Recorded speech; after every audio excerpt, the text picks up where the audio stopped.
믿는 것과 생각한 것 사이에는 많은 괴리가 있죠. 왜냐하면 믿기만 하고 실천하지 않는 경우가 많기 때문이고, 또 내가 믿습니다 하는 것과 하나님이 보실 때 믿음은 다르기 때문에 괴리가 일어나요.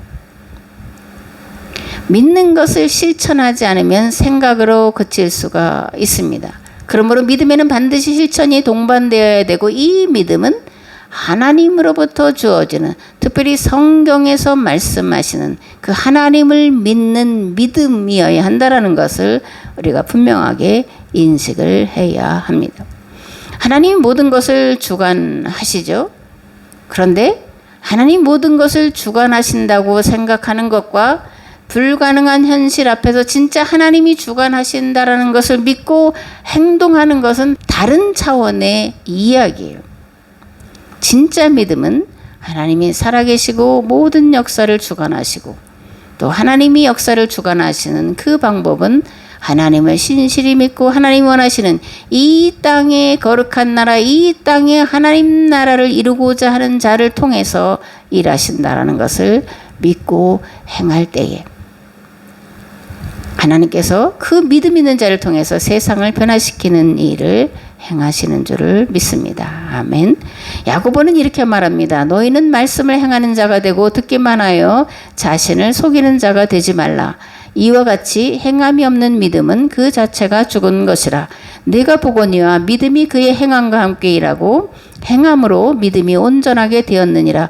영혼 없는 몸이 죽은 것 같이 행함이 없는 믿음은 죽은 것이니라. 아멘. 제국주의 정책이나 무력으로 다스리는 것이 잘못된 것이라는 것은 누구나 알고 있습니다. 그런데 하나님께서 함께 하신다고 진짜 믿는다면 제국주의와 무력에 저항하지 않을 수 없을 거예요. 근데 이 저항한다라는 것은 죽는 것과 같은 일이기 때문에 결코 쉬운 일이 아니라는 데 있습니다.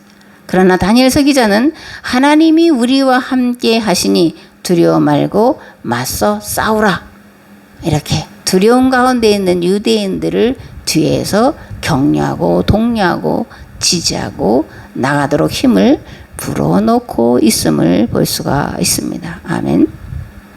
거듭거듭 말하지만 헬라 제국의 지배와 통치에 저항한다라는 것은 불가능에 가까운 일이었어요.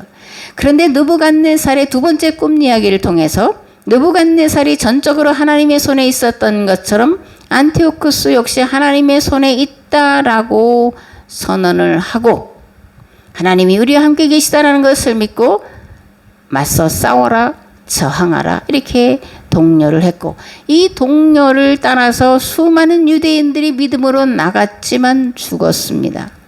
그러나 그 수많은 유대인들의 믿음을 따라 행한 죽음 뒤에 혁명은 성공하게 된 거고, 유대 사회는 독립하여 신앙과 유대인의 정체성을 지켜 나갈 수 있었다라는 겁니다. 심은 대로 거두는 거예요. 눈물로 씨를 뿌리면 기쁨으로 그 단을 거두어 드릴 수 있는 것이 하나님의 법인 줄을 믿습니다. 아멘. 다니엘서는 위기를 기회로 바꾸어 간 책입니다. 오늘 우리도 전 인류에 닥친 위기를 어떻게 기회로 만들 거냐를 생각해야 하는데, 가장 큰 방법은 단순하고 명료합니다. 땅이 혼돈하고 공허하며 흑암이 깊음에 있을지라도 하나님의 신이 그 위에 여전히 운행하고 계신다라는 것을 믿고 담대히 하나님의 뜻을 따라 사는 데에 있습니다. 아멘. 오늘날 교회와 성도들에게 다니엘서가 요청하는 것은 뭘까?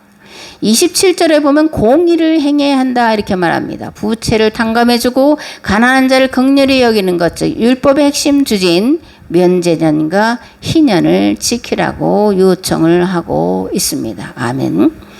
지상낙원이라고 하는 하와이의 그 한 섬에서 산불이 나서 80% 이상이 잿더미가 됐더라고요.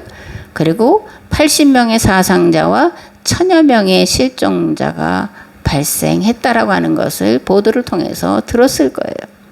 또 태풍이 계속해서 발생해서 큰 피해를 주고 있다는 소식도 오늘 우리가 듣고 있습니다. 이러한 어려운 위기 상황 속에서 우리는 하나님 앞에, 그리고 자연 앞에 겸손해야 된다 그렇게 생각을 합니다.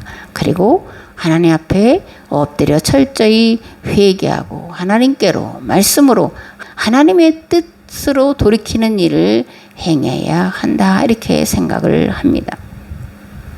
모든 역사가 하나님의 손에 달려 있습니다.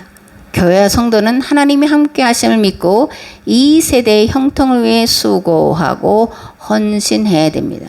그러면 긍휼과 자비가 풍성하신 하나님께서 우리를 돌아보시고 살 길을 열어주실 줄을 믿습니다. 아멘. 다섯째 인을 떼실 때 내가 보니 하나님의 말씀과 그들이 가진 증거로 말미암아 죽임을 당한 영혼들이 제단 아래에 있어 큰 소리로 불러 이르되 거룩하고 참되신 대주제여 땅에 거하는 자들을 심판하여 우리 피를 갚아 주지 아니하시기를 어느 때까지 하시려 하나이까니 각각 그들에게 흰 두루마기를 주시며 이르시되 아직 잠시 동안 쉬되 그들의 동무 종들과 형제들도 자기처럼 죽임을 당하여 그 수가 차기까지 하라. 아멘. 성도들의 인내와 믿음이 필요한 시기인데 우리가 이 다니엘서를 통해서 또 요한계시록을 통해서 오늘 우리에게 하나님께서 주시는 말씀을 잘 듣고 인내하고 수고하여 이 땅에 평화를 이루는 그런 일들이 아름답고 복되게 쓰여지시기를 우리 주 예수 그리스도의 이름으로 축복합니다.